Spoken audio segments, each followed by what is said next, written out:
आता ॲटिट्यूड 4 प्रकारचे असतात. पहिला attitude zero attitude. Zero attitude ह्या प्रकारची माणसं भयानक असतात. त्यांना काही सांगा, त्यांचं उत्तर ठरलेलं असतं, नाही जमणार. काही सांगा, उत्तर ठरलेलं, नाही जमणार.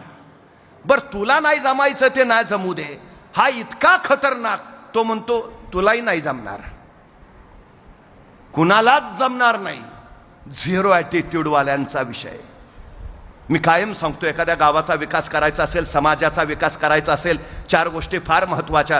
पहिली गोष्ट, ज्याच्याकडे पैसा आहे त्याने पैसा द्यावा, ज्याच्याकडे वेळ आहे त्याने वेळ द्यावा. तिसरी गोष्ट, ज्याच्याकडे कष्ट आहे त्याने कष्ट द्यावे. आणि चौथी गोष्ट, ज्याच्याकडे या तिन्हीपैकी काहीच नाही त्याने किमान गप्प राहावे. अडचण पहिल्या तिघांची नसते, वळवळ ज्याच्याकडे काय नाही त्याची जास्त.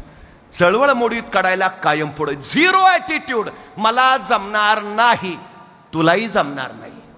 दुसरा प्रकार ॲटिट्यूडचा लोअर ॲटिट्यूड. ह्यांनाही काही सांगा, यांचं ठरलेलं असतं, नाही मला नाही जमणार. बरं हे जरा बरं आहे, मला जमणार नाही म्हणतो, पण तो म्हणतो नाही पण तुला जमेल, तू कर. म्हणजे एखाद्याला म्हटलं ना, चल ना जरा पैसा बिसा कमवू, ऑडी मर्सिडीज घेऊ, बिंदास्तपणे फिरू, तो म्हणतो नाही मला नाही जमणार, पण तू घे ऑडी, मी बसेन तुझ्या गाडीत, मी नाही, तू कर. लोअर. तिसरा प्रकार आहे ॲव्हरेज ॲटिट्यूड.